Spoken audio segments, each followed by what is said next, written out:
Let me please welcome to the stage Rana El Kaliouby, who is a friend and a colleague that I've worked with before. Please take the stage, Rana. Let me tell you a little bit about Rana. She is not only an extremely accomplished research scientist, but also a very successful entrepreneur. Her company, Affectiva, is one of the leading companies, if not the leading company, in the detection of emotion, and then the application of that to a variety of purposes. She's been celebrated widely across the press, and she's also a fellow alum of my alma mater, my other alma mater, MIT. Right. So please join me in a round of applause for Rana as we... Thank you for having me. It is a pleasure. Thank you for being here. It's good to see you again. We're going to do this as a little fireside chat, and I'm hoping to explore something which we haven't really touched on right now, and that's the question of emotion. Right? You're a leader in effective computing, emotional AI. Could you just explain a little bit about what that is and how that works for you? Yeah, I mean, it's kind of fascinating. All morning we've been hearing about like AI and technology, but there's always this common thread of what makes us human, right? And our emotions make us human. They impact every aspect of our lives, how we connect and communicate with one another, to our health and wellness, to how we make decisions, how we learn. And actually, if we think about human intelligence, there's all this stuff about cognitive intelligence, but emotional intelligence is really key. And if you look at years and years of research, we know that people who have high EQ or emotion quotients tend to be better in the, tend to do better in their professional lives, their careers. They tend to be better partners. They tend to live happier and longer lives, healthier lives too.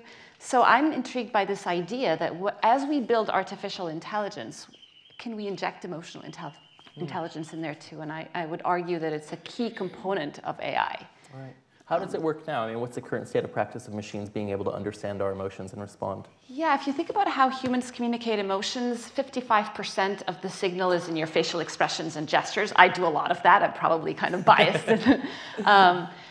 About 38% of the signal is in your tone of voice, like how much energy there's in your voice, how fast you speak, your pitch. And only 7% is in the choice of words you use. So when we mine Twitter and Facebook for sentiment, we're just looking at 7% of the signal we pass off as humans. And so in terms of what we're doing right now, for instance, at my company, we are building multimodal emotional intelligence that takes in your facial expressions, your gestures, combines it with your tone of voice, and it makes an inference about your emotional state. Right now, we can read about 20 different facial expressions, everything from a smile to a brow furrow to, a lip purse, and all sorts of really nuanced expressions. And we map that to about 7 or 8 emotional states. I remember one of the first projects we did together was for a Museum of the Future exhibition we did in Dubai several years ago, where we created a speculative product like your Google Glasses or something, where this was embedded into it, and it was called MoodView. And the idea was it was your sort of personal coach. So whilst we're having this interview, I'm getting coached in my ear. Oh, she's not liking this. Ask something about that. So it's sort of an advisory services based on this emotional quotient, and you can imagine how well that would sell if you ever work with some of my colleagues. But exactly, there's a real use case for this, and it's how I got started in this field, and it's combining or packaging this type of technology for kids on the autism spectrum. And kids on the spectrum really struggle with understanding the nonverbal cues of other people and even their own emotions. So you could imagine how a technology like a Google Glass combined with this emotion AI can provide real-time coaching. It can really, in some cases, really transform these kids' and adults' lives. It makes total sense. Yeah. It makes total sense. But when you say emotional AI, you're talking right now about the ability of machines to understand and read human emotion, not to have emotions themselves. Is that correct? That is a good question. Kind of correct. So I don't believe that at any point in the near term or the long term that humans will machines will actually have their own emotions, but they will have simulations of emotions. Like they'll have a concept of, take a social robot, for instance, or an Amazon Alexa. How many people have Alexas or have interacted with Alexa-like devices? The idea is that, as Alexa starts to have emotion AI, you would be able to kind of, people already express anger towards Alexa if she gets things wrong. But the only difference is that she doesn't really understand that, or it doesn't really understand that you're expressing these types of emotions at it, but also it doesn't have a concept of its own emotional experience. So maybe, if you keep being impolite to it, eventually it says, okay, you know what? I'm not going to do it. You got to be, you got to be more polite or something. So. It's a funny scenario to imagine, though, because as, let's say, Siri begins or Alexa begins to understand the kinds of things that it can tell us to get us to respond in certain ways, given how powerful emotions and social interaction is, you can very easily imagine a machine, say, for example, a personal health advisor who's guilting you into going to the gym or encouraging you not to eat that biscuit or whatever that might be. I mean, it opens a whole new universe of interaction between humans and machines, doesn't it? Exactly. I mean, the key thing about emotional intelligence, it allows you to persuade people to change and, it motivates you to change your behavior. So you can imagine how a Fitbit right now has absolutely no context of what you're doing, what states you're in, and it's giving you this, these recommendations to take more steps. But if it actually knew you, like if it knew, how your day's turning out, are you stressed because of something happening at work or at home, and it can actually give you advice that is contextually relevant. And I think that makes for better, persuasive systems that can actually motivate behavior change. So I think there's real potential power, not just in health, but in education too. That's I think it was the same exhibition where we were together with that MoodView thing where we were showcasing a Microsoft chatbot in China. I think it's called Xiaoi's.